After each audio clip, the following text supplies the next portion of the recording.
New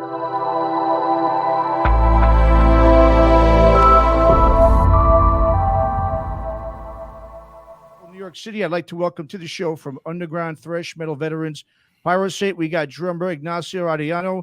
Ignacio, how you doing, man? What's up? Thanks for coming on. Thank you for inviting me, man. Thank you very much. Great to be here, man. Yeah, no, appreciate you being here, man. So let's talk about it, man. PIROSAINT, you just released the band's first full length, Know Thyself. It's out now digitally, and it's going to be available in November. I saw on CD, and this is quite the moment, I think, for the band, since I'm aware that it's been in the making now for quite some time. This record, right? Since about 2013, I think I saw. Yeah, it's been a long journey. What can I say? Yeah. Well, I mean, talk about the journey that it took really to get to this point. I mean, and how satisfying now it must be that you finally were able to release it. Now you can enjoy it after working on it for so many years. What can I say? We started from scratch. I was actually writing something down and I realized, I was touring in 2010. I was touring with another band, Downfire, and we were doing this tour with Ronnie Monroe, the former singer from Metal Church. And we did all these shows, and these guys wanted to stop. For some reason, they wanted to stop after we got the chance to play with him and be his backup band, you know? So I said, no, man, I need to move forward. So I left that band. And in the process, I told the bass player, which was Ron Wagner, the one who plays with me, in Downfire and also in PIROSAINT. And I said, man, you know, I have this material from my band from Chile, and I would love you to hear it. And if you like it, let's do something. So in the meantime, I got a call from these guys from Connecticut, Sacred Oath. And they asked me, well, not me, they did like an audition. So I went and I did an audition for it, and I got it, and I did another tour with them. 2010, they were doing this World Fire tour for their album, and because their drummer had a back surgery or something like that. So I went in, I learned the songs. So, but in less than a year, I've learned 30 songs. Wow, okay. 15 with this other guy, Ronnie Monroe, another 15 with these other guys, and we went touring. So during that process, I'm really good friend with Rob Thorne, the guitar player singer of that band. Okay. That's also another huge older band from the 1985 or something like that. But the other guitar player, Billy Smith, he got all these t-shirts, you know, Death and Carcass and stuff, and well, that's the music I listen to. So I asked him, hey, man, you know, I have this music, la, la, la. So he came down to our place with Ron and I when we were done with the Sacred Oath tour, and that was the band. So we started playing. They learned my own material, most of it, or some of it to start, and then we start writing. And I have songs that I wrote, and I gave them to them, you know, and they start learning those songs, start learning the other songs. So by 2012, because the first thing was in 2010, the other thing was in 2011, and then by 2012, we got together and say, okay, let's do this. We have a place to rehearse. I have my drum set here, bass player is here with all his stuff. So he is always coming from Connecticut with all his rig. And we start rehearsing the material, and we were like, so how are we going to do this, right? And we look for singers, a lot of them. I'll say that 2 years at least, 2014, 2013, 14, looking for a singer, and we couldn't find it. We didn't find it. So I asked my friend from Chile, of course, Gonzalo Rodriguez, which is the singer, the original singer of this band. And he said, you know what? If they want me, I'll do it.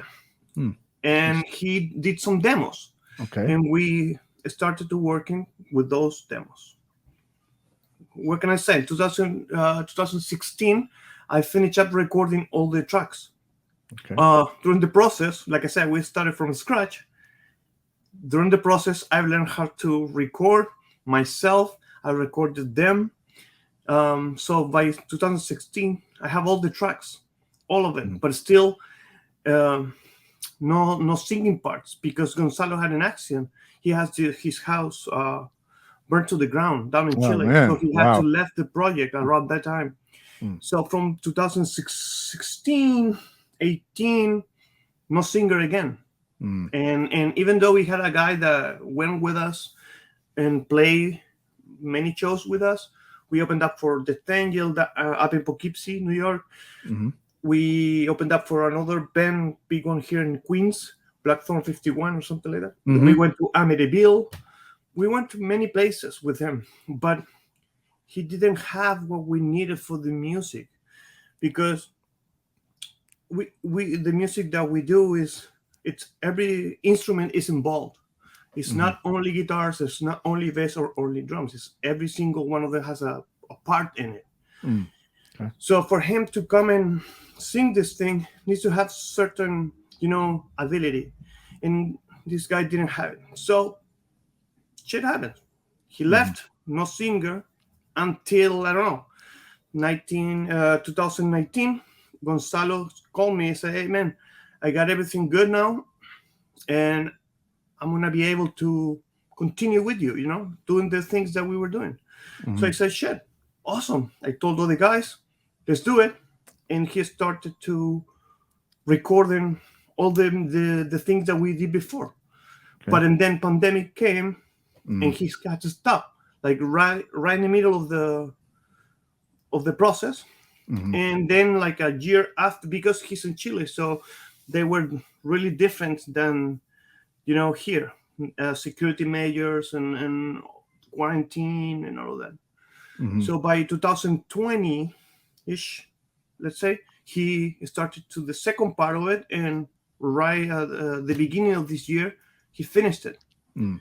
And believe me, the last part was the hardest part, because I have to listen to it. They have to listen to it. We tried to make him sing the best he could, Mm-hmm. and I'll tell you, he put his heart on it. So 2021, I finished mixing it, and now it's out. That's out. So Mm-hmm. it's been a fucking pregnancy, in all the process of that. Sure, But man. we're happy, man. We're happy. I believe in the bottom of my heart that we're happy, because we've been working so hard for this. Mm. A lot Yeah. of time, a lot of stress, patience. Pushing the idea and waiting, and I don't know. People around here doesn't know us pretty well, and people down Mm-hmm. there maybe forgot about us. Mm-hmm. Who knows? But I Sure. know that a lot of people likes this, because it's sort of like a different from what is going on today. But here we are, and if we're gonna be playing live, we're gonna be doing what we do, which is playing metal music. Yeah, no doubt. I mean, and I'm glad you stuck at that, because it is a great record. And I suggest to everyone out there, obviously, to check it out. It's really really good. Was there ever a point where you were just like, you know what, I'm just, this is just not going to happen? I mean, did you ever think about like forgetting about it, or did you have that one track mind, like, no, whatever it's going to take, I'm going to get this done. I'm going to get this record out somehow. This started for me before that. When I was playing in Downfire, we recorded an album 2009, and the whole thing was, for me, we went to the studio, and I spent a lot of money on the recordings of the drums. Mhm. And even though they came out pretty good, it wasn't what I expected because of the process. There were things that I could have done better, and I couldn't come back to it. So coming out of that, I took the oath to myself, sort of saying, I'm gonna do this. And then I started out with that, with me trying to learn how to record myself. And then, because I knew that, I said, oh shit, I can do this. Okay, so I'm gonna have Bill doing guitars, and then Ron doing bass, and suddenly I have 11 tracks. And so after that point, the whole fight here is, well, I'm married, I have kids. Okay? Sure, yeah. So this is music hasn't been like very gentle with us at any point throughout this life, you know. Mhm. So we do this because we love it, Sure. and that was mostly the reason we finished it. We started and we needed to finish it, Mhm. and of course, in the process, be happy with what we're doing, and hopefully people likes it, and hopefully people understand it. Because, like I was saying, it's not that we're looking to do something different or something that everyone likes. It is more like we never change, so it sounds different. Sure. Yeah. Like the Anthrax song, "Strap It On," you know. We Yeah. never change. We sound different, and True. that's what it is. Yeah. It's for us. It's metal. It has louder parts, faster parts, a lot of groove parts. You know, I don't know, Mhm. thrash metal for us. I don't know. Yeah. Yeah. No doubt. Well, I mean, you brought up a good thing. I mean, when I was looking into the band, I mean, you guys, there's a long history with this band. I mean, going back to, you said, back to Chile. I Yeah. mean, you guys were back, started back in '89, and you put out Mm-hmm. some demos early '90s. I saw you had an EP Mm-hmm. in '97. I Mm-hmm. even saw the Real Psychology video you guys put out, which is a Mm-hmm. really cool video. And like you mentioned, the sound is obviously a lot different, mostly with, especially with the vocals. Definitely, you guys were definitely, like you said, more in the vein of like a Carcass, Mm-hmm. Death. You definitely had more of a death metal edge to you guys than you did back in the '90s. Now, to me, you definitely have, like I said, it's definitely, very thrashy, but more in the vein of, I mean, even some New York bands like a Propane or Sepultura, that kind of sound to me is what I hear now. So I guess just talk about how the band has evolved musically throughout the years. I mean, obviously, yeah, it's '97 was the last time you put out a release with the EP. So just talk about, in terms of musically how you've evolved, or how just in general the band has evolved to where where you're at right now. Well, in the 1989, when we started, right, it was the death metal time, Sure, yeah. death metal age. Absolutely. So everyone, I was 17 years old, 16 years old. So of course you want to be Wow. brutal and you want to emulate that. Mhm. So, and of course you don't have any experience playing drums neither, in my case. Mhm. And if you're doing a great in guitar, you're gonna be doing that because that's the way you learn the music you're doing. So Mhm. in our case, in PIROSAINT, we just did what we thought it was cool at the time. Mhm. We never follow any trend. Just that was, for example, me, Sepultura, Morbid Visions, Mhm. Death, Leprosy, or Mhm. Scream Bloody Gore. Those highly influential for me. Mhm. Sodom, of course, Sure. Persecution Mania, Mhm. Sadus, Atheist, Pestilence. I don't know. I can tell you many bands, but Mhm. see, all those bands are really fast and a lot of changes and things like really like busy. Mhm. Then '94 came, and it was Pantera already on top of the charts. So all that going fast on the music changed by the groove. And even though in my band we were always looking for that challenge of doing like crazy stuff, Mhm. it was Pantera, Sepultura, all Mhm. those things at the time they were like slowing down the Slowing music. down. Yeah. Mhm. Because I don't know if you noticed it, but 89 to, I don't know, 94, the music was slowing down. Yeah, it was. It got all groovy. It got more groovy. Yeah. Mhm. And Yeah. also thrash wasn't selling so much, so they needed to Mhm. put something, for easy Sure. listening, put it that way.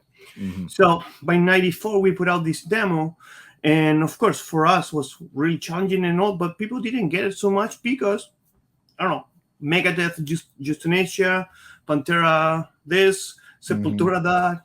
So we were like out of place. Sure. So Mhm. and then the guitar player left.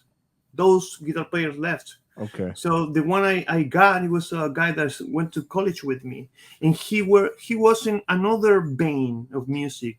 Okay. Carcass, Overkill, loved them. Mhm. Death, but the other Death after All the death. Human. Mhm.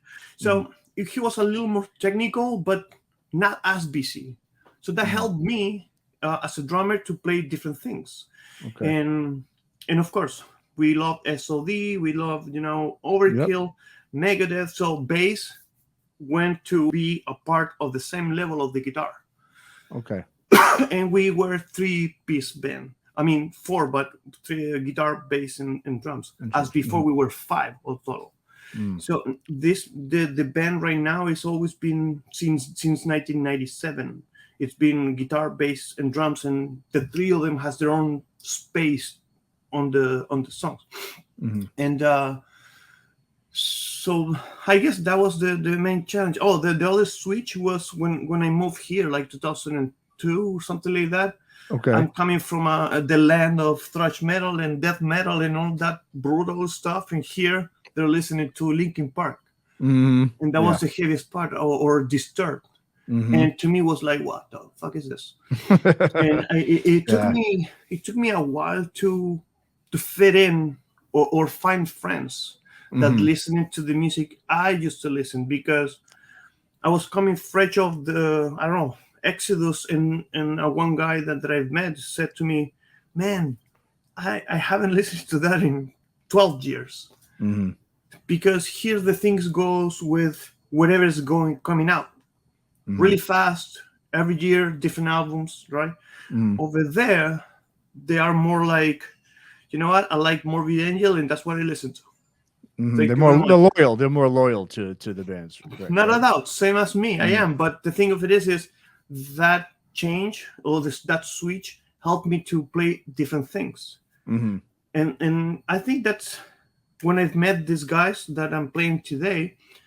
Ron used to play with fingers, and I made him play with pick. Okay. You know, I made him to listen to Overkill. I pushed him to listen to Megadeth and things like that. Even though they knew the bands, they didn't know how they do their things.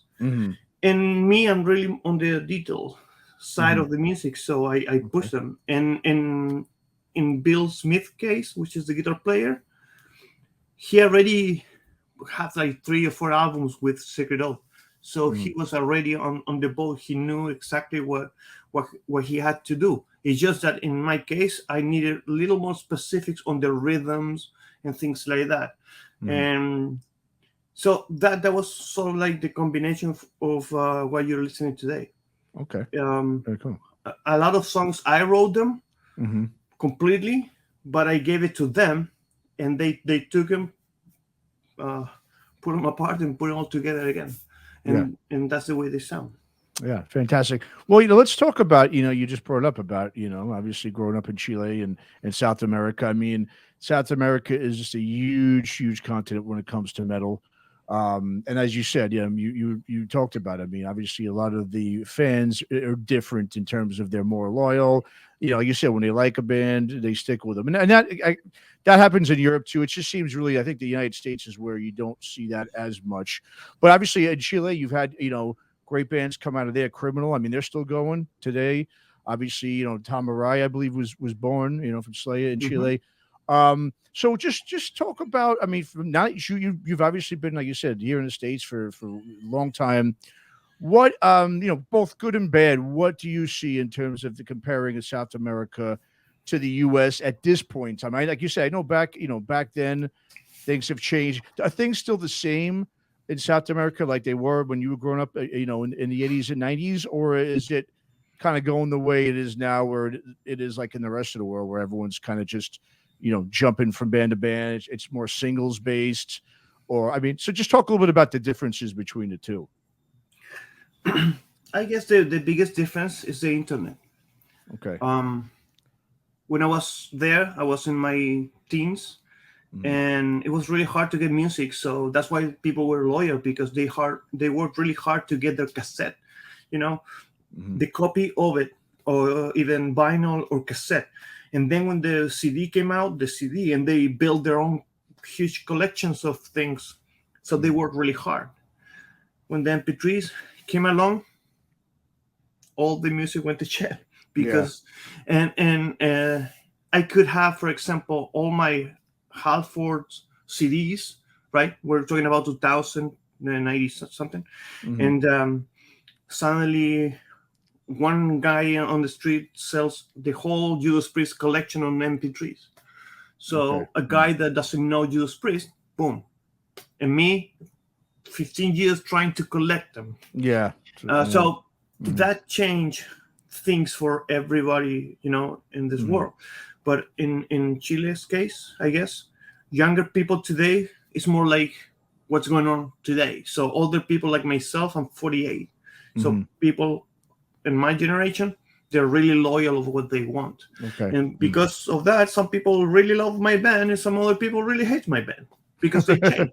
Does it change? Yeah. Okay. I mean, I will say that's the biggest difference. It's my generation walk the street, go to radios, knock doors on the media. At the time, it was printed, but today, you send an email or whatever I know. to get out, and sometimes there's too much offer here, too much offer. So of course, you guys get bombarded every day, I guess, with things. Sure. And to me, that I work on my website, Army of One TV, which is a news media thing here in New York too. Every day I have 30, 40 emails from different PRs and labels, and every day is different things. Sure. So how can I stick to one? Everything goes like Over the place. so Yeah. I guess younger people pays attention to the one song they like and then move to the next song. Move to the next song. Yep. Exactly. Yeah, but in our case, it was the whole deal. You put the cassette on, you're not skipping a song. You listen to the whole side. Thing. I know. Yeah. Same with the CD, And that, I mean, I guess that's the biggest difference is the format that the music is being delivered. Yeah. No, you're right. I mean, people don't sit down and listen to full albums anymore. It's like you said, or if they do, they listen to it once and what's the next album? Yeah. They're not consistently listening to it over and over. It's more singles based everything, Yeah. I can tell you about myself. I love creators since I got my first album or metal album was Pleasure to Kill. Okay. Oh wow. On a cassette, 1987 or something like that. Okay. Very nice. Okay. And then same year, Terrible Certainty came out, and I know all these albums like by heart up to Renewal. And then they changed a little bit the music, so I went and I listened to a couple songs. I liked this song, and then when the MP3 came out, I don't know, man. Some of the albums I don't even know. Yeah.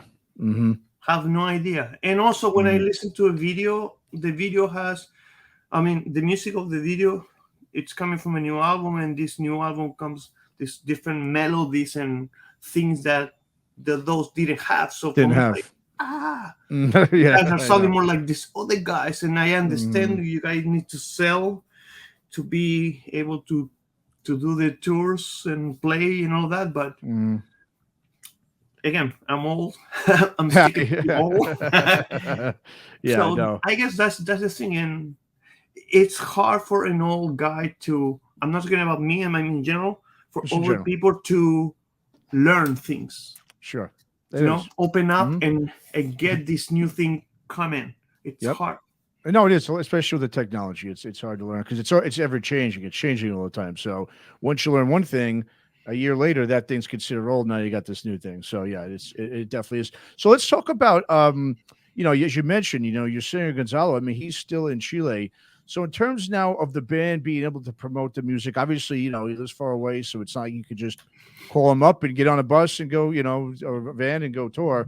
What is what are you guys going to do to try to promote the record? Are you going to do maybe a live stream at least until maybe he can, maybe eventually come over here? What's your guys' approach to what you're going to do to promote it? Well, the plan is pretty simple. We came out with the music. The music is out. We were looking for media outlets to show it. We are through that process.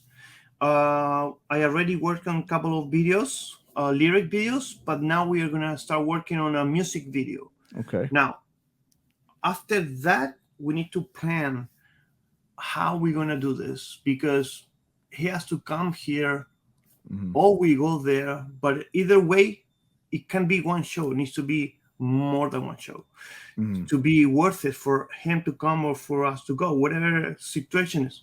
So that's where we are planning. Okay. But also remember, we are still in pandemic times. Yeah, so of course. as you can see, um, right now all these festivals and things, you got one that is doing it, and then the other one was canceled. Canceled. Yeah, This exactly. tour is going, and they had to Yeah. postpone, and then the other one is like canceled. Hmm. So I don't see this happening like now, Sure. like just now. It's gonna happen, of course. We were able to put this out like after a long time.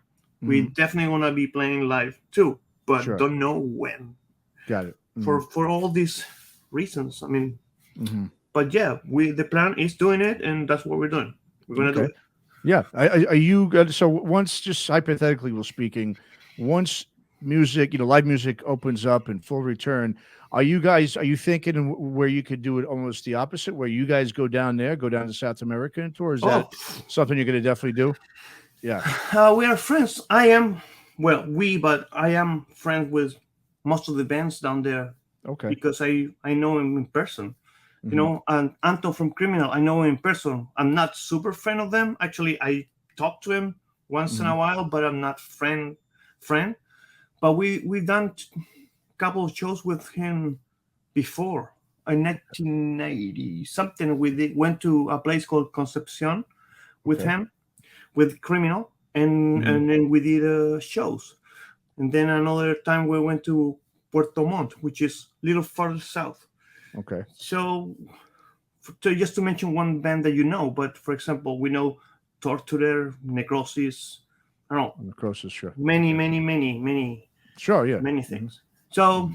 it will be easier for us to go there than to come here. I'll say that, but through the years, I used to live in Poughkeepsie, New York, upstate Okay. New York. Hmm. Sure. Hmm. So there we played I don't know how many shows The without chance a theater, right? singer, Yeah. and we at the chance, Yeah. and Mhm. at the chance, yeah, at the chance, at the loft, Mhm. and Loft, many sure. many bars around. Mhm. So we know people here too. It's just that, for example, now I live in Manhattan, so Manhattan is different. It's another fish, Oh, yeah. and Mhm. which I already play at the Gramercy and Mhm. at the Even Plaza with a local band. Okay. A couple years ago, I met them. I play with them. But this is the project that I'm always been, and of course I will be more than happy to see it Sure. going on here. But it's it's difficult for a local band that is here and it's been working all their lives here. Sure, So too. Mhm. I don't see it impossible in any ways. It's just that we need to find the right doors to be opened and get some a little help, I guess. Sure. I Mhm. don't know. I mean, believe me, this is going to happen, but I don't know when or how yet. It's when, sure, of course. It's the big question is obviously when. Yeah. So now, now that you've got the record out, I mean, like I said, it took you, about 8 years now to complete this whole thing.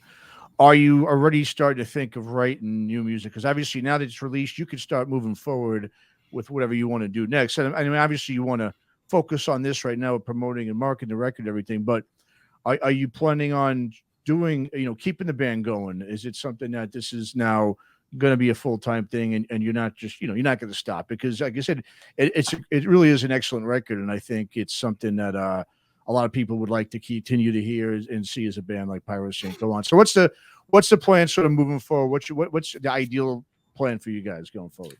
It's funny that you mentioned that because, for example, right now I am in the process of promoting it, right? But on the Mm, side, I have Bill Smith, the guitar player, um, gathering all this equipment so he can mm, start working by himself and okay. start working with me. Mm, Because so far it's been only me with all this, gadgets and recordings and all of that. mhm. So now he wants to do that too. He lives in Connecticut, actually. Okay. Okay. So, and I guess we only need Ron to get on sort of a boat and start teaching him. Okay. Uh, and but we already have music, planned to start working with. It's just that I've been so concentrated on this because I needed to at least put out the music video and the CD needs to be out. Mhm. Um, as I've been doing this most of it all myself, I'm kind of like busy doing that. But he's writing music, so I guess in the near future I'll be receiving it and start working with it, and of course try to have an EP or something for the next year or something like that. I would love to do that. Fantastic, fantastic. Well, let's go ahead and let's bring it up again. The album's called Know Thyself. The band's PIROSAINT. And Ignacio, so why don't you go ahead and tell the viewers and listeners where they can go to keep up with the band and check out some music and see what kind of merch you guys have and all that good stuff.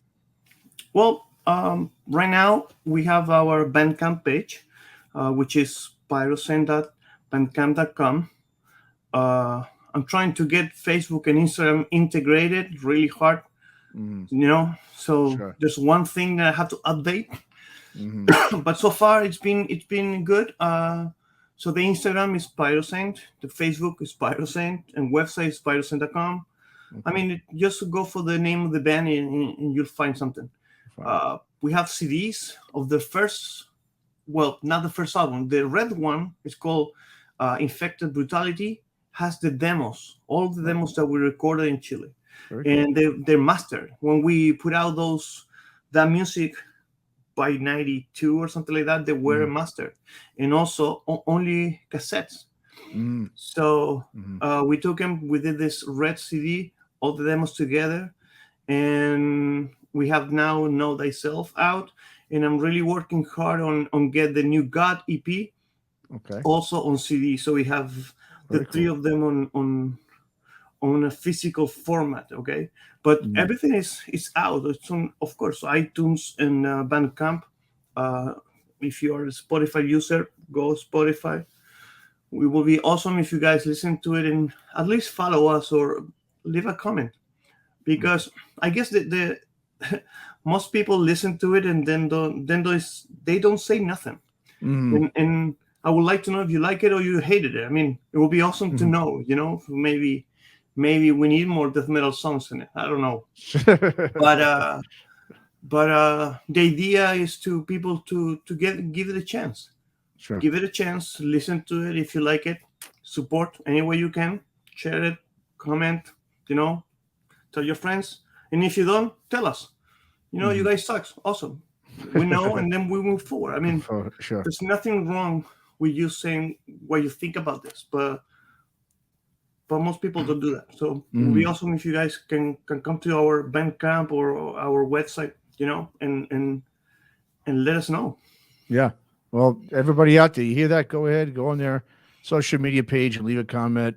And I think most of them are going to say that they love it because it is a great album. The album's called Know Thyself. Once again, PIROSAINT. Ignacio, appreciate you coming on with us, and good luck with everything. And hopefully we'll see you on the road sometime sooner than later. It will be awesome, man. We'll be prepared to like we said here, to give you the neck treatment. It's a thrash metal, it's it can't be more real than that. This music is always been that way. There's no, I'm not selling you anything more than what we do, and hopefully we have the chance to show it. So thank you for the invite, and it's been awesome. Thank you very much. It's awesome. Appreciate it, Ignacio. All right, buddy. Take care. Have a good